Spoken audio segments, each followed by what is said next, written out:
Patris et Filii et Spiritus Sancti.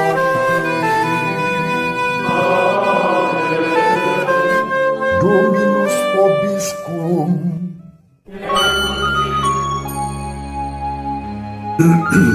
Sahabat peradaban kasih ekologis yang terkasih, selamat berjumpa dalam renungan harian bersama saya Romo Alois Budi Purnomo PR melalui channel ini.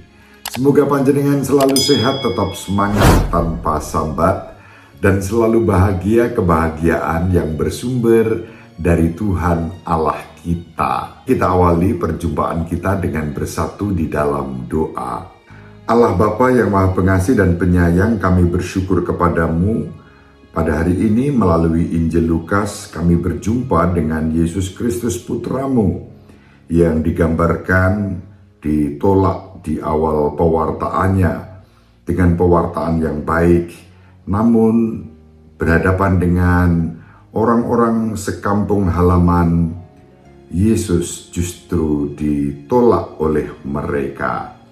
Semoga kami belajar dari Yesus Kristus Putramu untuk senantiasa mewartakan kebaikan kepada siapapun, kendati kadang-kadang pewartaan tentang kebaikan itu menghadapi penolakan. Kami tidak menjadi baper, tetapi kami justru mengambil keputusan terbaik untuk setia kepadamu, dengan kepedulian kepada orang-orang yang kecil, lemah, miskin, dan tersingkir, seraya menjaga keutuhan ciptaan dan kelestarian lingkungan hidup di tempat kami masing-masing. Demi Kristus Tuhan dan pengantara kami yang hidup dan berkuasa bersama Diko dan Roh Kudus Allah yang Maha Esa sepanjang segala masa.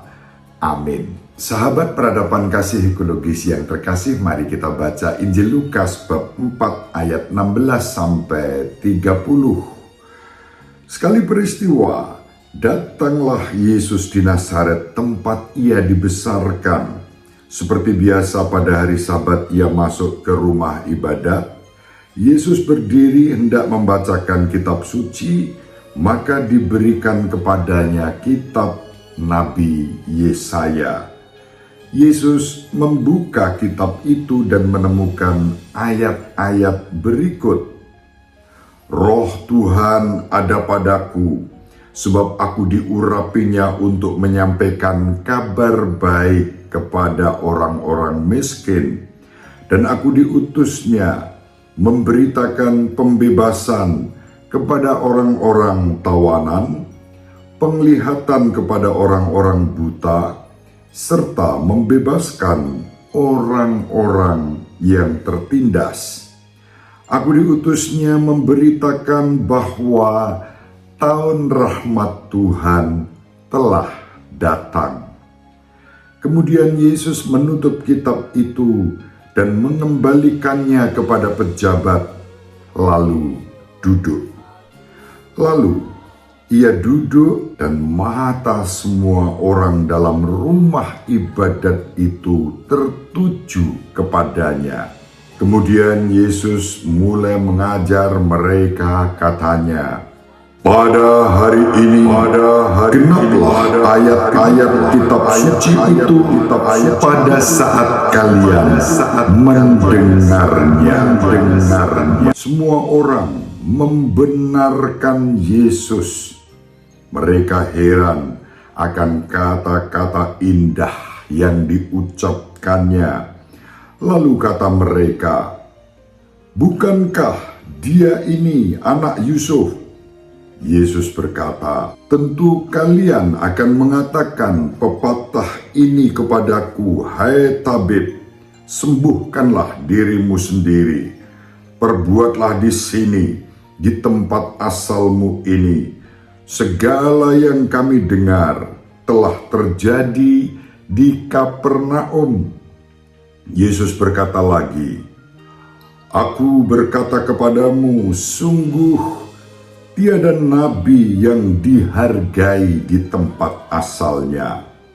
Aku berkata kepadamu dan kataku ini benar, Pada zaman Elia terdapat banyak wanita janda di Israel ketika langit tertutup selama 3 tahun dan 6 bulan, dan ketika bahaya kelaparan yang hebat menimpa seluruh negeri.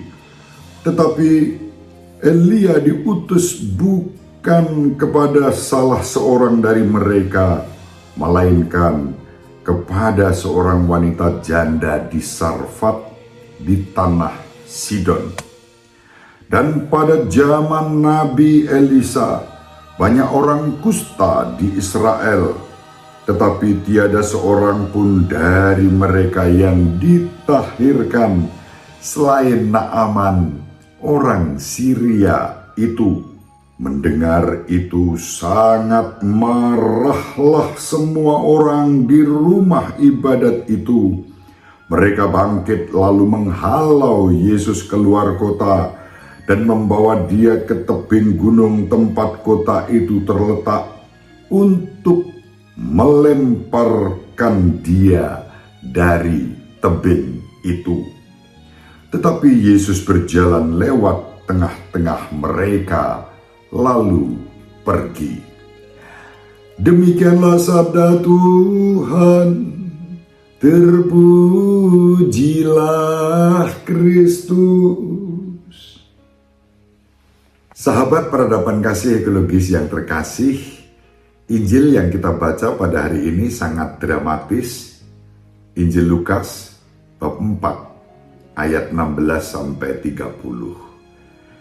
Santo Lukas menempatkan kisah ini di bagian awal Injilnya. Kardinal Carlo Martini dalam buku pewartaan Injil, beliau menempatkan bahwa Yesus adalah seorang pewarta yang gagal di awal. Membacakan kitab Nabi Yesaya, kemudian Yesus berkhotbah dengan khotbah satu kalimat, pada hari ini genaplah nas ini sewaktu kalian mendengarnya. Aku membawa kabar baik untuk orang miskin dan memberikan pembebasan kepada para tawanan, yang buta melihat, yang tuli mendengar, yang lumpuh berjalan, yang bisu berbicara, dan seterusnya, dengan inti bahwa tahun rahmat Tuhan telah datang. Itulah yang dibawa oleh Yesus. Namun Injil menggambarkan mereka justru menolak Yesus. Sahabat peradaban kasih ekologis yang terkasih, saya bersyukur ada pengalaman kecil, satu respons yang positif.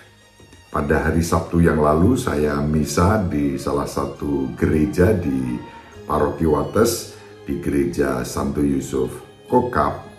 Lalu sesudah misa itu seorang bapak namanya Pak Eri selama ini mendengarkan renungan-renungan yang saya sampaikan melalui YouTube ini. Beliau mengusulkan renungan itu sudah bisa dinikmati pada pukul 5 pagi karena kami ini setengah 5 sudah bangun, jam 5 mulai mempersiapkan segala sesuatu, doa.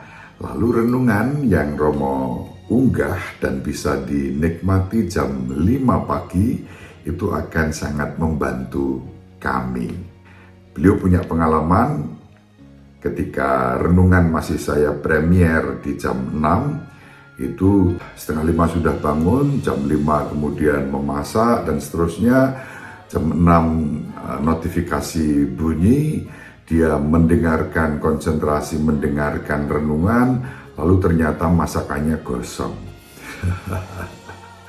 Mohon maaf Pak Eri, dan dari pengalaman itu kemudian beliau mengusulkan kalau renungan lebih baik diunggah jam 5 pagi sebagai premier yang bisa membantu doa dan menyertai juga para ibu siapapun yang saat itu pagi itu sedang bekerja, berdoa, mempersiapkan segala sesuatu untuk seluruh aktivitas sepanjang hari.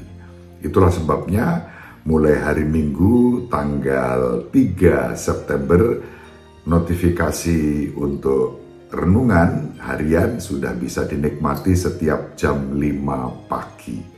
Sahabat peradaban kasih ekologis yang terkasih, pengalaman yang bagi saya tentu indah bahwa pewartaan diterima dan kemudian mendapat masukan-masukan yang baik dan kita upayakan sebaik mungkin. Apakah ini tidak sesuai dengan pengalaman Yesus? Ya tentu sesuai. Yesus diterima pada dasarnya di banyak tempat, tetapi di tempat asalnya sendiri oleh orang-orang yang sok kenal, sok dekat dengan Yesus, justru mereka yang menolak Yesus. Bahkan digambarkan dramatis dalam Injil, mereka marah, mereka menjadi kalap, Yesus dibawa keluar, bukan hanya digotong, diseret kiranya, ya dihalau, dikatakan begitu, keluar, lalu dibawa ke tebing gunung tempat kota itu terletak, arkan dari tebing itu. Namun Yesus berjalan lewat di tengah-tengah mereka. Tampaknya gagal, tetapi kegagalan itu justru menjadi awal yang baik untuk pewartaan. Hal yang sama saya alami. Mewartakan renungan harian seperti ini melalui media sosial, terutama YouTube, tentu tidak mudah. Ada kegagalan-kegagalan tertentu yang saya alami. Tetapi pada akhirnya syukur pada Allah, semakin banyak pihak yang mau dan menerima renungan ini sebagai bekal perjalanan hidup harian. Sahabat peradaban kasih ekologis yang terkasih, kita dipanggil untuk terus maju dalam mewartakan kabar baik. Kendati kadang-kadang pewartaan itu mendapat resistensi, penolakan bahkan. Tapi kesetiaan untuk mewartakan kabar baik kepada semua orang, siapapun juga, terutama kaum lemah, kecil, miskin, tersingkir, dan difabel, itu sangat menjadi berkat untuk umat dan juga untuk masyarakat.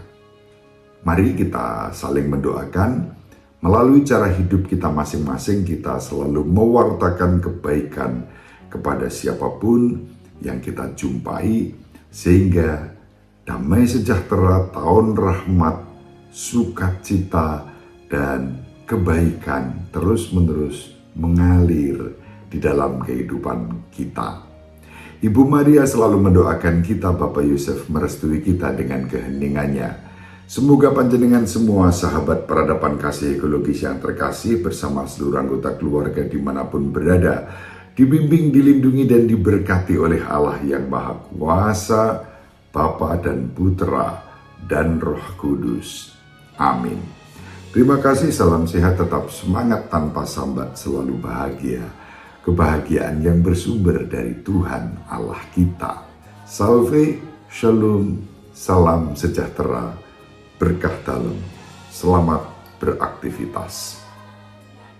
Sahabat peradaban kasih yang terkasih, sampai jumpa pada episode berikutnya. Terima kasih atas kebersamaan kita. Salam peradaban kasih ekologis, berkah dalam.